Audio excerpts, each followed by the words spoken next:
अस्सलाम वालेकुम प्यारे दोस्तों, क्या हाल चाल है। प्यारे दोस्तों, आपके पास कोई भी हारन है ना, बाइक वगैरह के, मोटरसाइकिल के या किसी कार वगैरह के, गाड़ी किसी की भी गाड़ी के इस तरह के हारन अगर आपके पास है ना, तो मैं आपको बहुत ही कमाल का फार्मूला बताने वाला हूं। अक्सर लोग इनको ना कबाड़ में फेंक देते हैं, ज़ाया कर देते हैं। हालांकि ये ना बिल्कुल घर में फ्री में रिपेयर कर सकते हैं। दोस्तों, मैं आपको 3-4 तरीके बताऊँगा।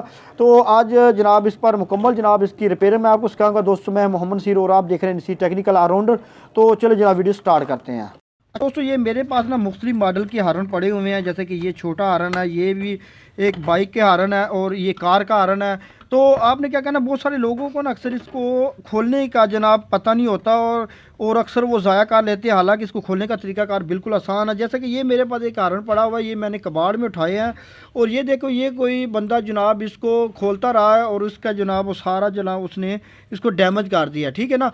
तो खोलने का तरीकाकार बिल्कुल आसान है। जैसे कि मेरे पास ये हारन है, मैं अभी आपको पहले चेक करवा देता हूँ।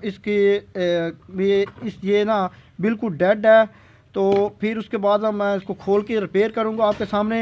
ये देखो, ये बिल्कुल जनाब डेड है। करंट आ रहा है पीछे से 12 वोल्ट, लेकिन ये बिल्कुल डेड है। ठीक है ना। तो सबसे पहले इसको आपको खोलने का पता होना चाहिए। तो खोलने के लिए सबसे पहले ये तो इसके जनाब वो कनेक्टर होती हैं जहाँ पे ये फिटिंग होता है। ये तो इसका वैसे पत्रियाँ लगी हुई हैं ना। असल में हारन जो होता है ना, वो खोलने के लिए इसकी यहाँ पे ना सील लगी होती है, यहाँ पे। ठीक है ना। ये आपको नज़र आ रही होगी, यहाँ पे सील लगी होती है। कुछ हारन होती है जिनके पेज वगैरह लगे होते हैं, ज़्यादातर ये सील ही लगी होती है। तो दोस्तों, इसको खोलने का तरीकाकार ये है कि इसका जो ये यहाँ पे सील लगी हुई है ना, इसको पतरी को आपने किसी भी पेचकस की मदद से इसको आपने ऊपर जनाब वो खेलना है और उसके बाद कटर प्लास के ज़रिए आपने इसको मुकम्मल इसको सीधा कर लेना है। तो इसका तरीकाकार ये है कि आपने कोई भी पेचकस लेना है, आपने इस किनारी पर रख के ना इसको आपने किसी भी चीज़ से इसको पीछे से जनाब इसको ज़रब लगानी है, तो जिससे ये किनारी है ना वो ऊपर खुल जाएगी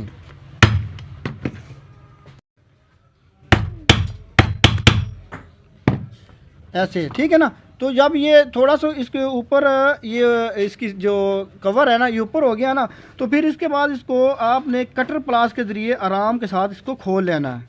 ठीक है ना। इस तरह ये बड़ा आसान तरीका है। वो जनाब बहुत सारे लोग हैं ना, उनको खोलने का सही तरीका नहीं आता। इसको आपने ऐसा ऐसा स्टेप बाय स्टेप खोल लेना। ये बड़ा तो इस तरह जनाब आपने एहतियात के साथ इसको खोल लेना है, ताकि जब दोबारा हम इसको फिटिंग करेंगे ना तो इसकी किनारी वगैरह ख़राब ना हो। ये देखिए, बड़ी ज़बरदस्त किनारी हो गई। ठीक है। तो अब आपने क्या करना है, इसको आराम के साथ इसको उठा लेना। ये देखो, इसके अंदर ना कितनी ज़्यादा गर्तो गुबार बनी हुई है। इसके अंदर जो है ना पानी वगैरह भी बाद का चला जाता है, हालांकि सील होती है, लेकिन इस मिट्टी की वजह से ना इसका बहुत ज़्यादा जनाब मसला बन जाता है। और हालांकि इसकी ये कोयल वगैरह जो अंदर होती है ना, ये ख़राब नहीं होती। ये देखिए, बिल्कुल जो फ्रेश है अंदर से। सिर्फ इसको मट्टी जो है आप इसको सारा काम इसका ख़राब किया है। तो आपने क्या करना है, इसको अच्छी तरह इसकी वॉश करना है। इसको जितना हो सकता है इसकी अंदर जनाब मट्टी जनाब ख़त्म करनी है। उसके बाद आपने पहले ऐसी आपने क्या करना है कि आपने इसको खुश्क बुरश जो है ना उसके ज़रिए करना है। फिर इसके बाद हम इसके अंदर पेट्रोल वगैरह भी लगाएंगे। ये सिर्फ इतना काम होता है। और बहुत सारे लोग हैं हारन जो है ना वो ज़ाया कर देते हैं। मैं अभी इसके अंदर जनाब पेट्रोल वगैरह भी थोड़ा सा लगा देता हूँ, ताकि इसका किसी किस्म का जनाब गर्दो गुबार जनाब जितनी भी है ना वो निकल जाए। ठीक है ना। तो ये आपने इस तरह अच्छी तरह इसको वॉश करना है। और इसके अंदर कोई इतना ज़्यादा टेक्निकल वो कोई किटें बड़ी बड़ी नहीं लगी हुई कि जिसकी वजह से आप समझें कि शायद ये बड़ी मुश्किल रिपेयरिंग है। सिर्फ कोयल लगी हुई है और उसके बाद उसके दरमियान में मट्टी वगैरह आ जाती है, तो जिसकी वजह से ये काम करना छोड़ देता है। ये देखिए, आप रिज़ल्ट चेक करें। पहले जनाब ये कितना भरा हुआ था। ठीक है। उसके बाद आपको यहाँ पे एक कनेक्टर नज़र आ रहा होगा।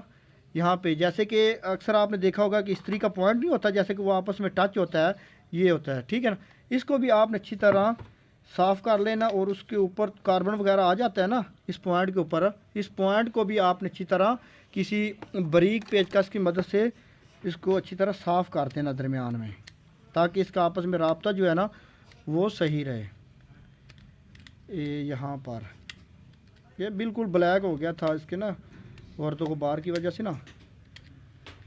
तो ये जनाब ये देखें कितना हमारा टाइम लगा है और ये देखो बिल्कुल चमक गया, ठीक है ना। तो हमारा कितना वक्त लगा है, तो आप इंशाल्लाह ये हारन जो है ना सिर्फ इतना काम करने से आपका बिल्कुल ओके हो गया, ठीक है। तो मैं अभी इसी तरह आपने जिस तरह इसको उतारा था ना, इसी तरह ही आपने जनाब इसके ऊपर इसका जैसे मर्ज़ी लगा दे, कोई मसला नहीं है, ठीक है।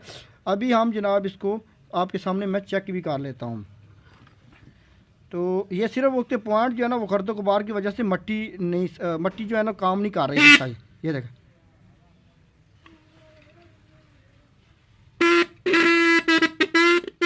ठीक है। तो ये थोड़ा थोड़ा जो लूजंग हो रही है ना वो सिर्फ ये सील जो है ना, जब हम इसको प्रेस कर देंगे ना तो ये ऑटोमेटिक इसका फिटिंग जो होगी तो फिर ये सही प्रॉपर काम करेगा। उसके बाद इसकी एडजस्टमेंट भी होता है, आवाज़ मोटा पतला होता है ना, वो भी मैं फिटिंग करके आपको वो तरीकाकार भी बता देता है कि आपका जो हारन है ना उसका आवाज़ मोटा पतला कैसे होता है। तो आपने इसको थोड़ा सा ऐसे प्रेस करना है और उसके बाद आपने आहिस्ते आहिस्ते इसको फिटिंग करते जाना है।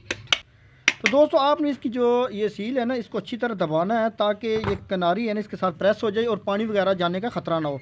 अच्छा दोस्तों, उसके अलावा ना बहुत सारे हारन ऐसे हैं जो कि आवाज़ जो है ना बहुत ज़्यादा मोटा कर देते हैं या पतला कर देते हैं। तो यहाँ पर एक आपको पॉइंट नज़र आ रहा होगा, ये पॉइंट है, ठीक है ना। आपने इसको दाएं तरफ अगर घुमाएंगे ना, यानी इसको अगर टाइट करेंगे पेज को, जिसकी आवाज़ जो है ना ज़्यादा मोटी हो जाएगी। अगर इसको थोड़ा सा लूज़ करेंगे ना इस तरह, तो इसकी आवाज़ ना पतली हो जाएगी। आप अपनी मर्ज़ी के मुताबिक इस पॉइंट से इसको कर भी सकते हैं, इसको मोटा पतला आवाज़ कर सकते हैं। हाँ, ज़्यादा इसको आपने खोलना नहीं है, बाज़ का जो है ना ज़्यादा खोलने से हारन जो है ना वो सही काम भी नहीं करता, ठीक है। आपने नॉर्मल से इसको बस थोड़े से 2-3 चक्कर लगाने हैं तो ये आपका आवाज़ जो है ना एडजस्टमेंट जहाँ पर आपको चाहें आप इसकी आवाज़ को एडजस्टमेंट कर सकते हैं। दोस्तों ये थी आज की इन्फॉर्मेटिव वीडियो, मज़ीद भी इंशाल्लाह इस तरह की इन्फॉर्मेशन वीडियो बनाऊँगा। दोस्तों हमारे चैनल को करें सब्सक्राइब और मुझे दी इजाज़त, अल्लाह हाफिज़।